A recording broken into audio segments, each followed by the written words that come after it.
So after Christmas is over, do you like to keep decorations up for winter too? Because I do. Hey everyone, welcome back to my channel. If you're new here, my name's Jess. The Dollar Tree always carries really neat signs that are great bases to create other decorations that fit your style. Today I have 3 projects that hint at Christmas, but I think can be left up all winter long. Alright everyone, let's get started.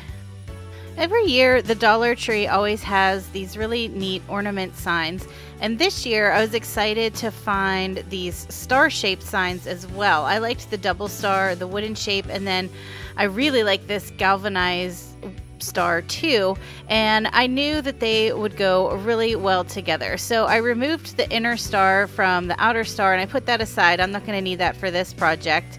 And then I removed the little metal topper that was already on the ornament, and I kept that too because I was going to replace that later.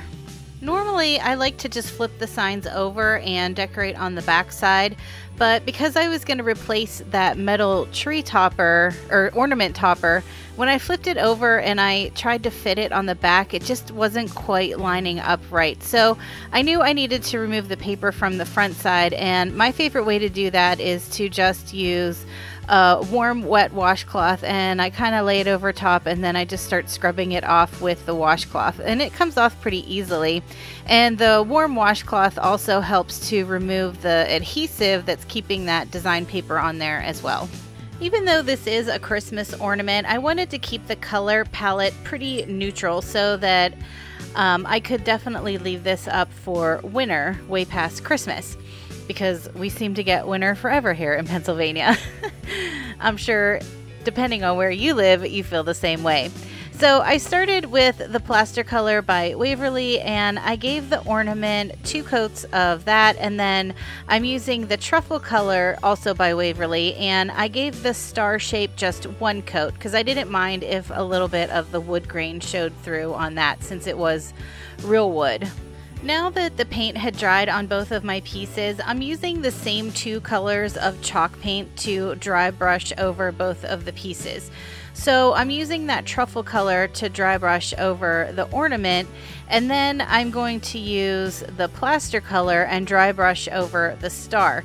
That way the color palette is the same on both pieces, so they stay really well coordinated. I just decided to use hot glue to reattach the top of the ornament, and then I also used hot glue to glue the wooden star to the ornament itself. Be careful when you're attaching that metal piece because that hot glue heats that metal up really quick. So I lined the top of the star up as best as I could with the center of that ornament topper, and then I just glued it into place. I wanted to create a little embellishment for the center of the galvanized star. So I took one of these garland ties that you can find at the Dollar Tree or Walmart or Dollar General, and I just cut it down so that it wasn't quite so bushy. I wanted the little pine needle type things on the garland to be just a little bit shorter. That way, whenever I wrapped it into a circle, it was a little more defined. It didn't look like just a pile of greenery inside that star. I wrapped it around, because it's wired, it kind of stayed into place, and I just twisted the ends in a little bit so that it fit inside that star shape, and then I just hot glued a little snowflake from the Dollar Tree to the center. I just used hot glue to glue the star to the center of the ornament, and I'll tell you, I'll be honest, it's because my craft room was such a disaster I couldn't find my E6000.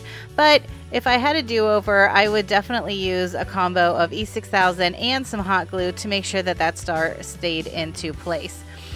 Then I decided to embellish the top a little bit with a bow that I made out of some striped ribbon that I found at Walmart and a few pine cones.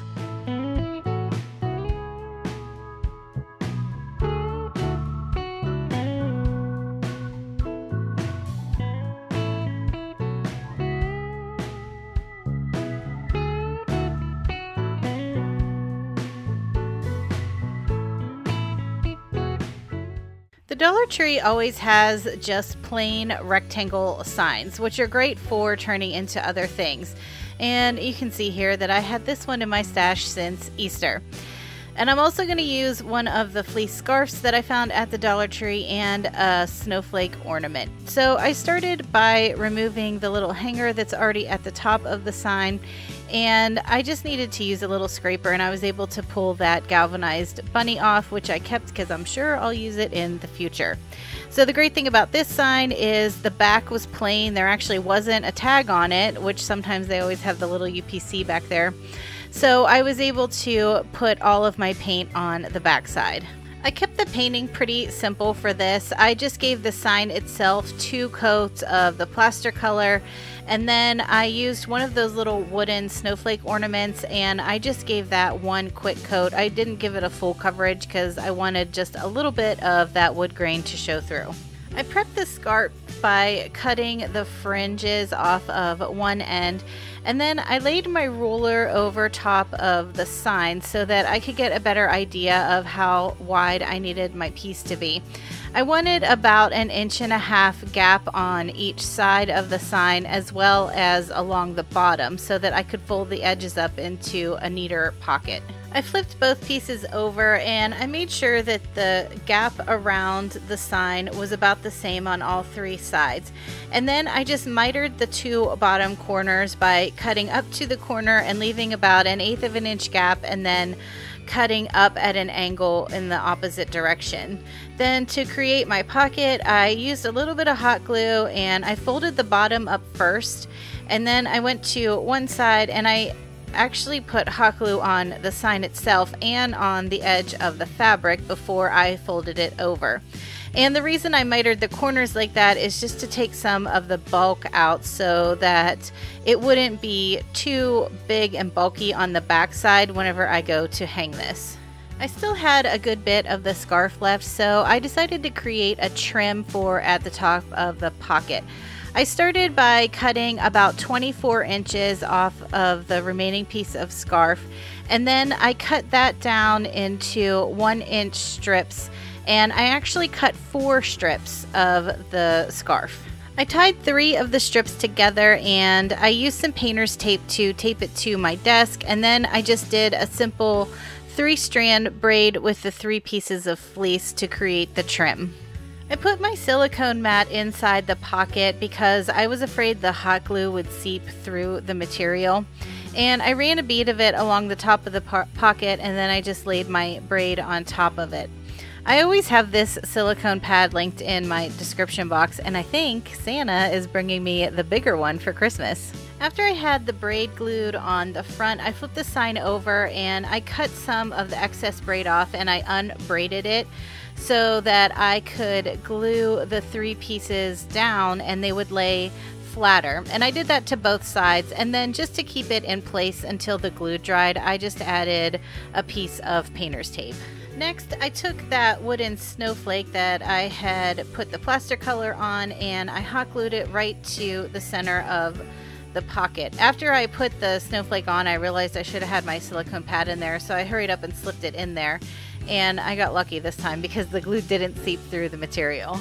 I took that 4th piece of scarf that I had cut that was about 1 inch wide, and I poked it through from the back to the front of the sign, and I tied a knot in the front, and then I repeated that on both holes. The holes were a little bit small, so I had to use a tool to kind of help fish the material through, but it actually went through pretty easily.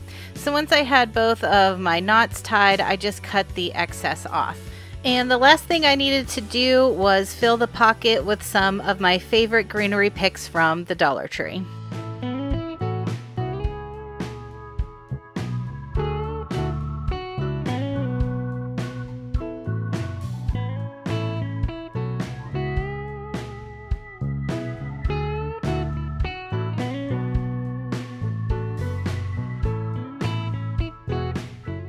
Another one of my favorite signs to keep from the Dollar Tree are these tag-shaped signs. They always seem to have these for every holiday.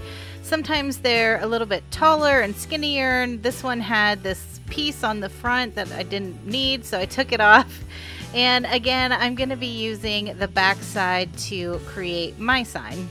Once I had all the tags and stickers and extra pieces off of the big tag, I gave it 2 coats of the Mineral Color by Waverly.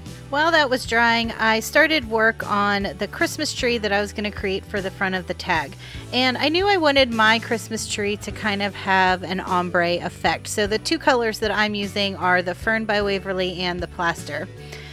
So the bottom of the tree is going to be 4 stars, and I painted all 4 of those with the fern color. And then I was going to decrease the amount of stars as I go up. So the next row was going to be 3, then 2, then 1. So when I create an ombre, I always like to start with the darkest color and then the lightest color, and then I create the 2 colors in between. So for the bottom 4 stars, like I said, I painted those in the fern color, and then the very top star I painted with the Plaster Color by Waverly.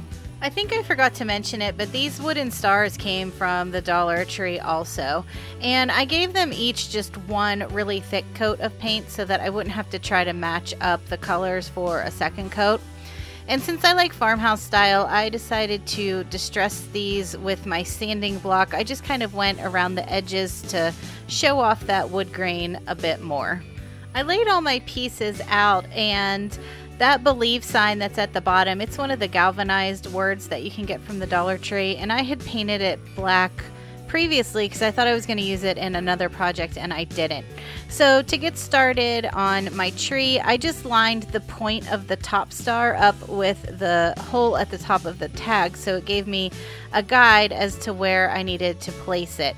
And then I did my best just to line the stars up as straight as I could as I went down the tree. I didn't glue the believe word down yet, and I didn't really like how it was just kind of hanging out at the bottom by itself. So I decided to take some of this burlap ribbon. It's about 2.5 inches wide, and I just created a band across the bottom of the tag so that I would have something to lay the believe onto. And like I said before, these galvanized pieces get really hot really quick, so just be careful if you decide to use hot glue.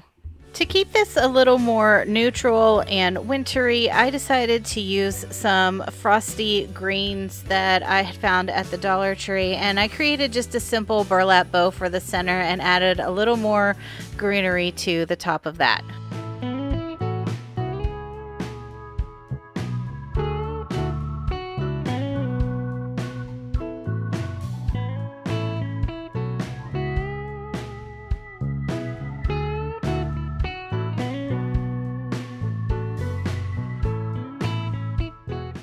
Like I said before, where I live in Pennsylvania, sometimes our winters seem to last forever, so I may as well decorate for them, right? Alright everyone, thank you so much for watching. If you like this video, make sure you give it a thumbs up, make sure you're subscribed, ring the bell, do all the things. Have a great week, and I'll talk to you in the next one. Bye!